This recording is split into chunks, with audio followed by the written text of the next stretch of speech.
Hi, welcome to the Spark's Fundamentals course. This lesson will cover resilient distributed datasets. After completing this lesson, you should be able to understand and describe Spark's primary data abstraction, the RDD. You should know how to create parallelized collection from internal and external datasets. You should be able to use RDD operations such as transformations and actions. Finally, I will also show you how to take advantage of Spark's shared variables and key value pairs. Resilient Distributed Dataset, RDD, is Spark's primary abstraction. RDD is a fault-tolerant collection of elements that can be parallelized. In other words, they can be made to be operated on in parallel. They are also immutable. These are the fundamental primary units of data in Spark. When RDDs are created, a direct acyclic graph, DAG, is created. This type of operation is called transformations. Transformations make updates to that graph, but nothing actually happens until some action is called. Actions are another type of operations. We'll talk more about this shortly. The notion here is that the graphs can be replayed on nodes that need to get back to the state it was before it went offline, thus providing fault tolerance. The elements of the RDD can be operated on in parallel across the cluster. Remember, transformations return a pointer to the RDD created, and actions return values that come from the action. There are three methods for creating an RDD. You can parallelize an existing collection. This means that the data already resides within Spark and can now be operated on in parallel. As an example, if you have an array of data, you can create a RDD out of it by calling the parallelize method. This method returns a pointer to the RDD. So this new distributed dataset can now be operated upon in parallel throughout the cluster. The second method to create a RDD is to reference a dataset. This dataset can come from any storage source supported by Hadoop, such as HDFS, Cassandra, HBase, Amazon S3, etc. The third method to create a RDD is from transforming an existing RDD to create a new RDD. In other words, let's say you have an array of data that you parallelized earlier. Now you want to filter out strings that are shorter than 20 characters. A new RDD is created using the filter method. A final point on this slide.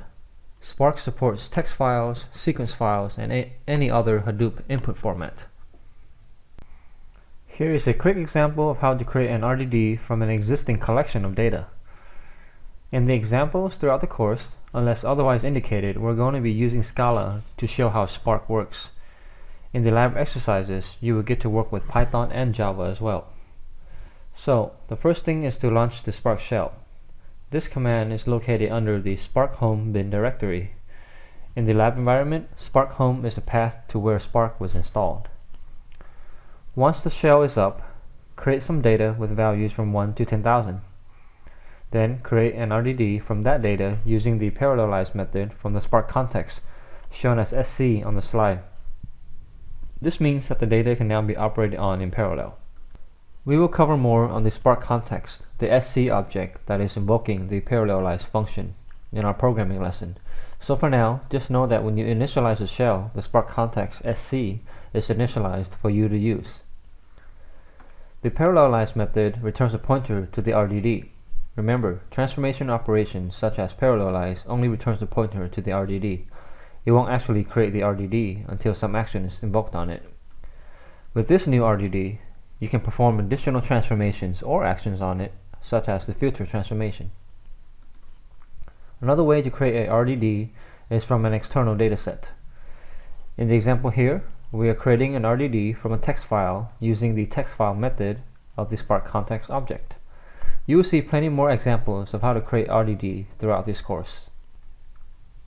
Here we go over some basic operations. You have seen how to load a file from an external dataset. This time, however, we are loading a file from the HDFS. Loading the file creates an RDD, which is only a pointer to that file. The dataset is not loaded into memory yet. Nothing will happen until some action is called. The transformation basically updates the direct acyclic graph. So the transformation here is saying map each line S to the length of that line. Then the action operation is reducing it to get the total length of all the lines. When the action is called, Spark goes through the DAG and applies all the transformation up until that point, followed by the action, and then a value is returned back to the caller. A common example is a MapReduce word count. You first split up the file by words and then map each word into a key value pair with the word as the key and the value of 1. Then you reduce by the key, which adds up all the value of the same key, effectively counting the number of occurrences of that key.